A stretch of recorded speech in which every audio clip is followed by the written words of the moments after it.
Hi everyone, and welcome to Horror Spectator. If you're new here, consider subscribing. We dive deep into the darkest, most chilling real-life horror stories out there. And if you're a returning viewer, I'm so glad to have you back, friend. In this video, we're exploring two stories from people who ventured into the Appalachian Mountains and went through absolutely terrifying moments.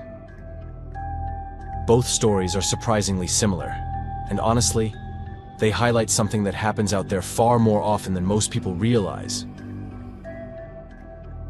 I've camped in remote areas plenty of times, but these stories genuinely make me question everything. I hope they scare you as much as they scared me. Now, dim the lights, get comfortable, and let's head back into the mountains. And remember, viewer discretion is advised.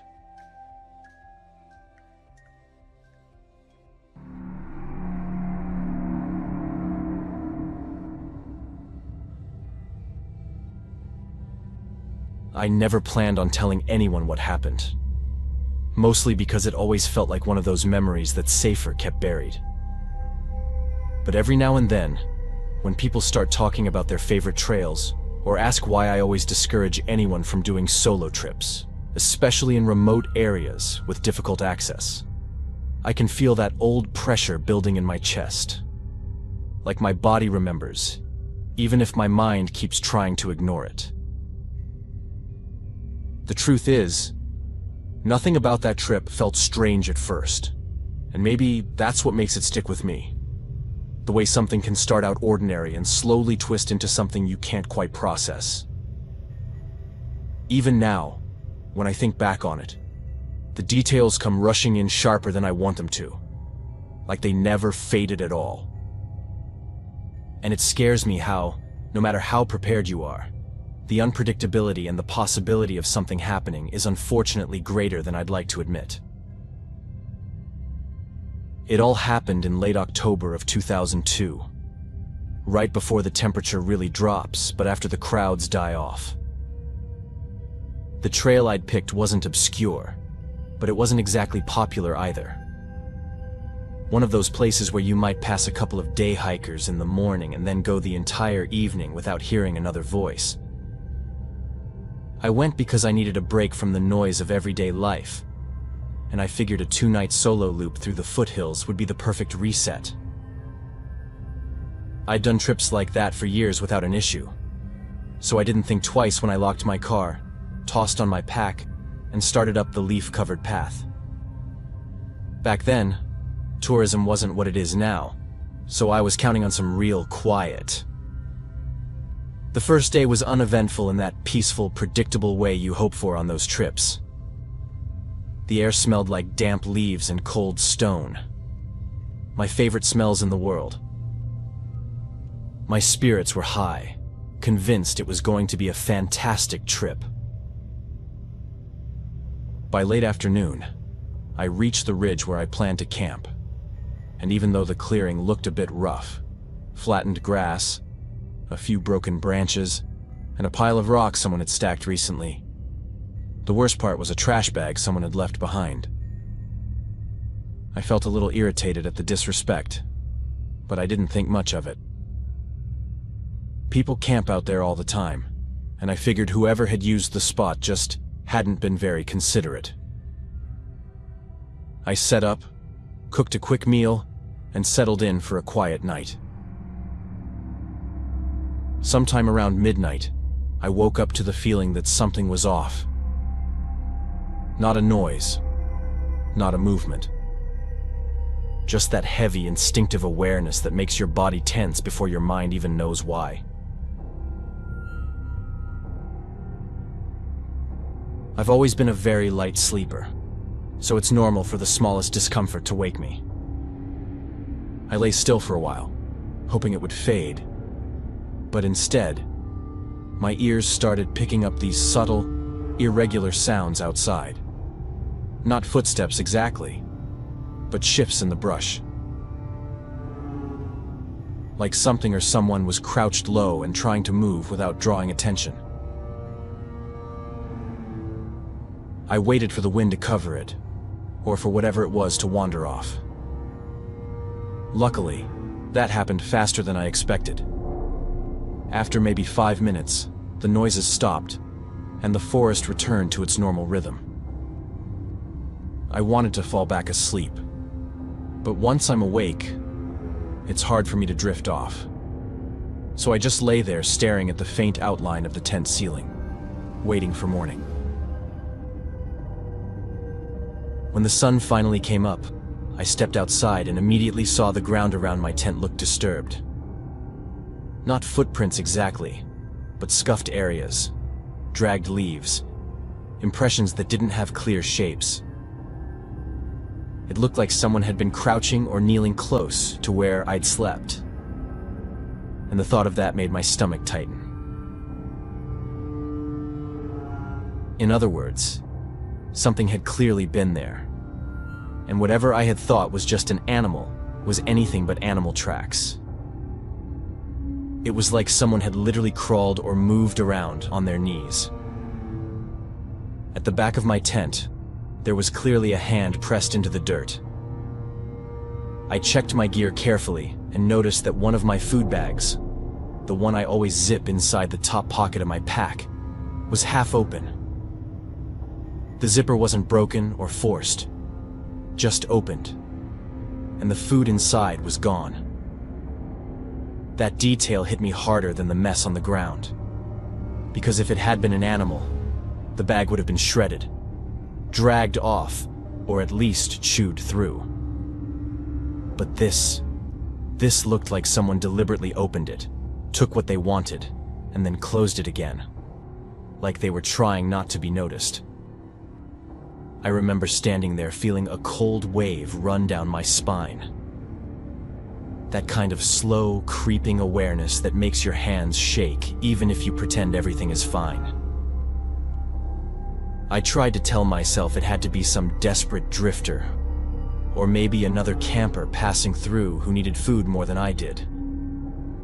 But even that explanation didn't make sense. Most people in the backcountry don't skulk around on their hands and knees in the middle of the night, or get close enough to press a hand into the dirt right beside someone's tent. I packed up faster than usual, trying not to look like I was rushing, even though my mind kept replaying the shape of that handprint and the way the leaves had been dragged aside, as if someone had deliberately crawled around my tent.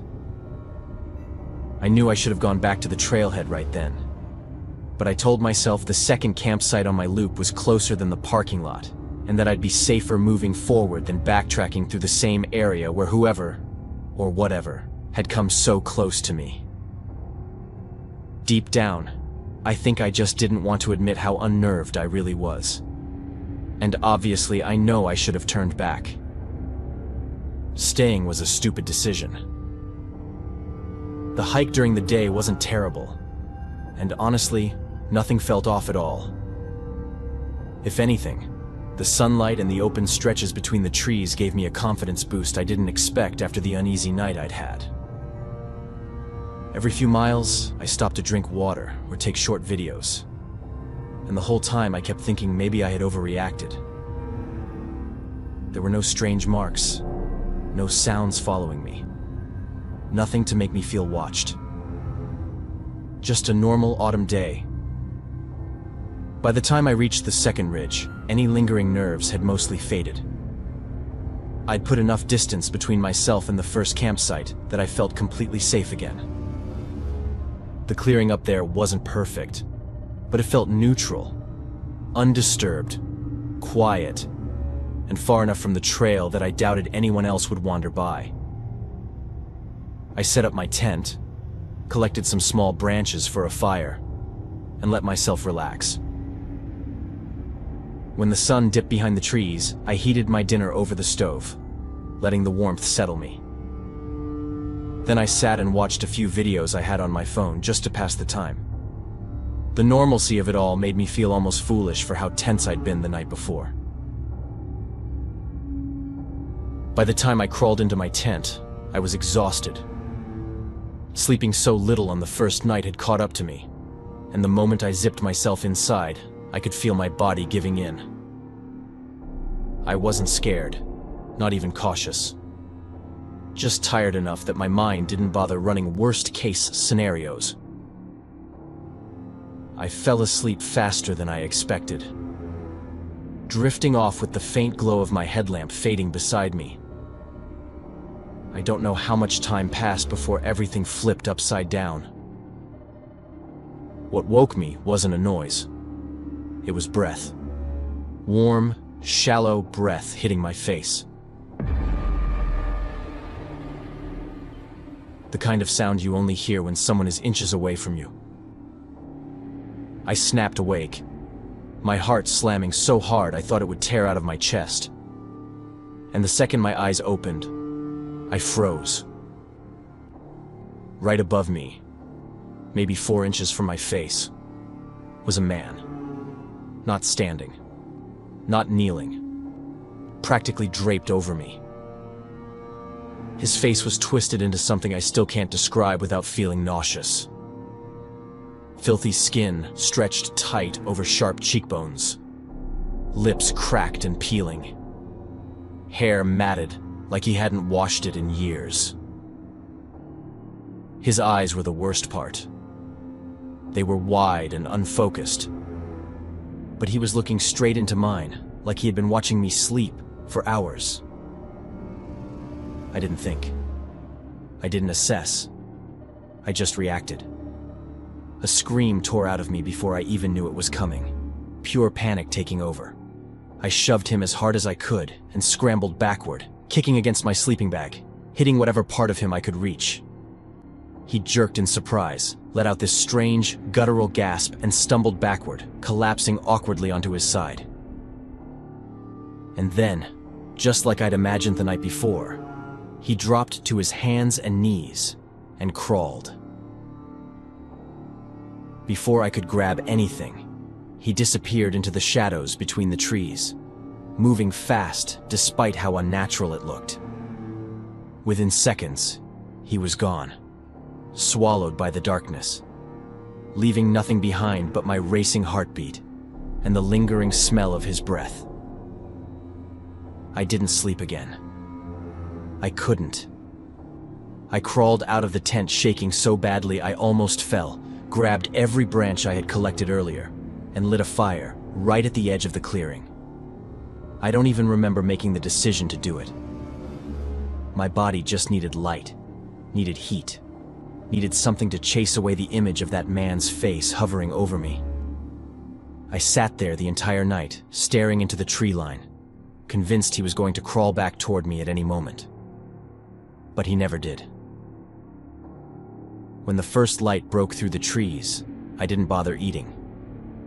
I tore down my tent, shoved everything into my pack without caring how it fit, and got back on the trail. I never saw him again. I didn't go to the police. I didn't even know what I'd say. Encounters like that aren't unheard of in remote areas. People living rough, people with untreated mental illness, people so far removed from society, they don't interact the way the rest of us do. Most of them aren't violent, and maybe he wasn't either. Maybe he was just curious, or lonely, or starving for some kind of human contact that had warped into something unrecognizable. But that doesn't make it less terrifying. It still eats at me sometimes. The idea that someone could get that close without me hearing a single thing, that he'd been there long enough to settle above me, breathing into my face, watching every twitch, every breath I took. That's why I tell people not to do solo trips. Not because the woods are dangerous in the way some stories like to exaggerate, but because you never truly know who's living out there, how long they've been alone, or what version of human they've become in the quiet.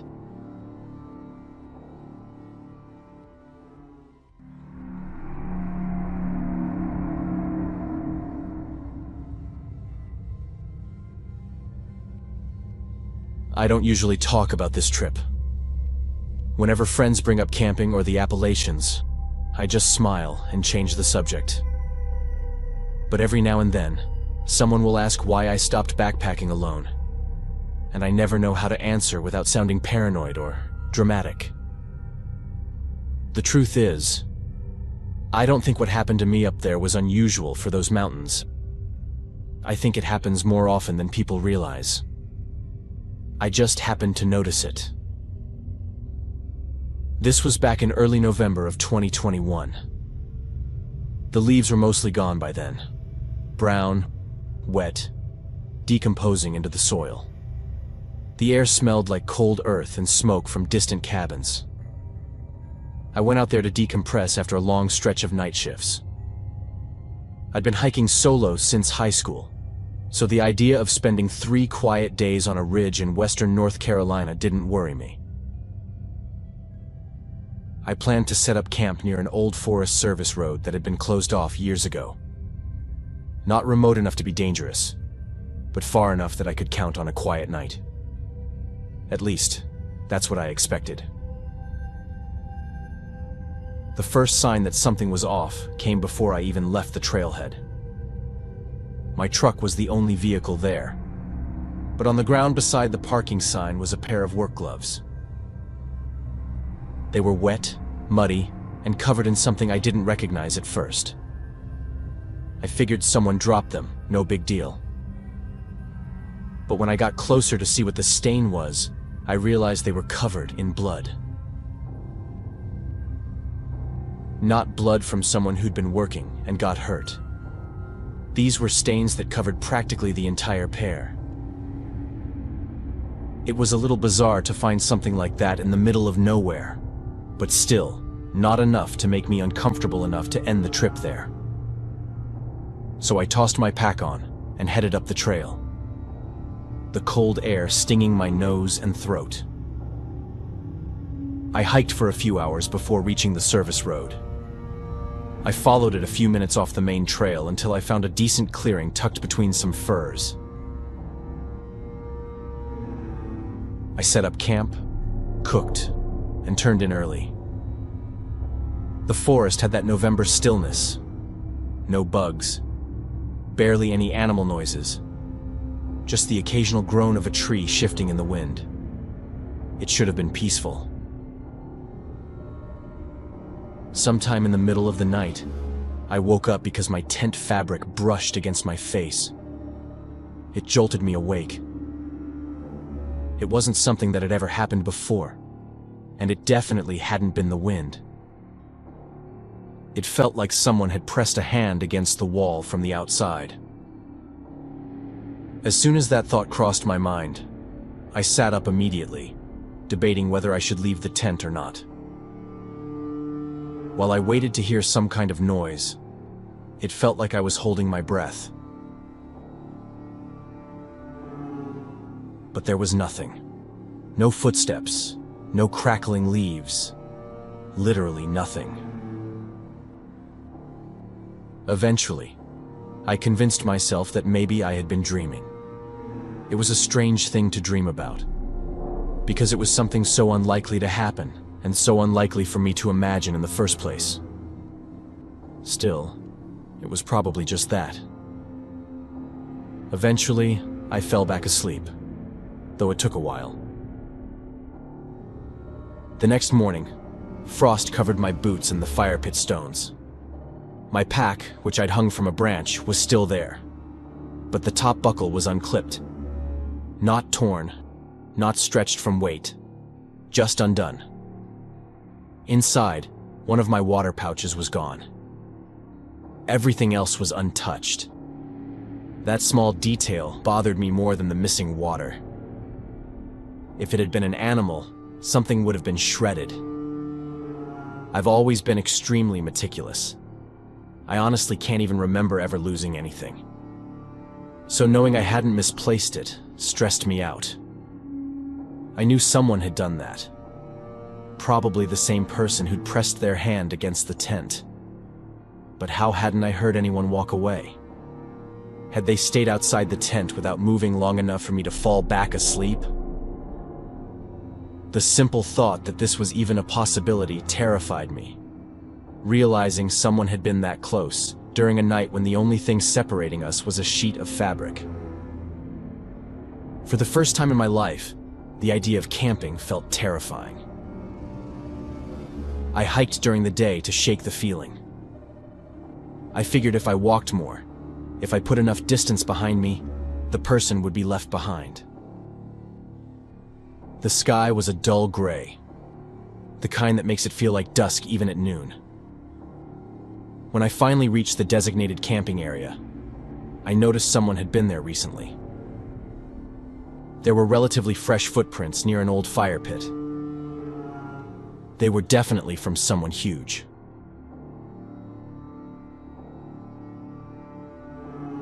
I looked around, but there was no one there and no sounds of anyone nearby. Probably someone who had passed through and kept going, so I set up my tent. Before dinner, I walked off a bit to look for firewood. When I came back and found the campsite with footprints that hadn't been there before, that's when I truly became terrified. There were prints circling my tent, but nothing had been opened. I think I would have preferred if they had robbed me. At least then, there would have been a clear motive. This way, I had no idea what the person wanted, or why they disappeared again. I seriously considered leaving, but it was already night, and the last thing I wanted was to walk around unprotected in the dark. So I got into the tent and just tried to distract myself. I told myself I was prepared. If someone came and tried to hurt me, I had protection and could defend myself. Still, that night, I barely slept. Every sound set my nerves on edge. I kept my headlamp on low and lay there listening to the forest breathe.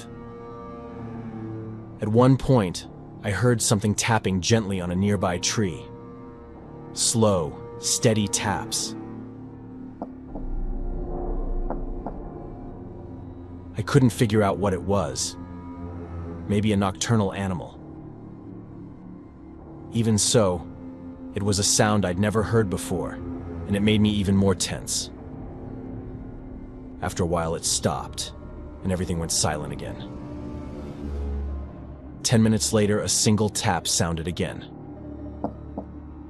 Closer this time. Then nothing for the rest of the night. By morning, I'd made up my mind to leave. The campsite was once again covered in footprints. I couldn't understand how I hadn't heard anything. I'd been awake all night. Either way, I didn't want to find out. I packed fast, barely ate, just shoved everything into my bag. But when I walked back toward the service road, I saw something sitting on a rock. It was my missing water pouch. Written on it in red marker was the word, "Leave." I didn't need them to tell me again. The hike out should have taken under 2 hours, but it felt like an entire day. I kept hearing things behind me, soft footfalls, branches shifting right after I passed them. At one point, I looked back and saw a figure standing behind a deadfall maybe 100 yards away. Just a person in dark clothing, motionless, half hidden. I yelled in panic for them to leave me alone. Then I just started running, repeating that they needed to leave me alone. I wasn't used to running on terrain that wet and slippery, yet I ran like it was dry ground. Pure, instinctive sprinting. When I finally reached the junction to the main trail, my mouth was dry and my hands were shaking. And when I finally reached the parking lot, the relief hit me so hard my knees almost gave out. My truck was exactly where I left it. Nothing broken and nothing disturbed. Right before getting in, I heard a noise behind me, and in panic, I looked back and saw him again. He was looking down at the ground where the gloves were.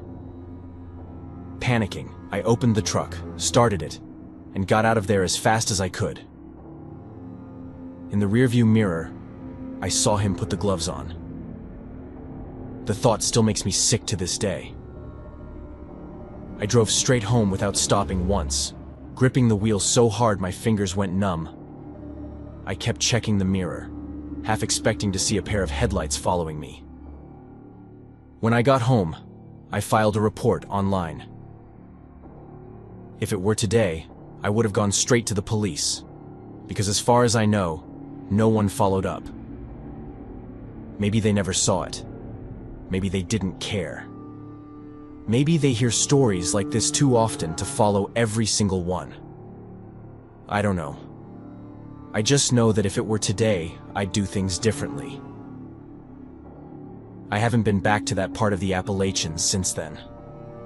I still camp, but only in groups now. I never want to feel as powerless and terrified as I did in that forest ever again.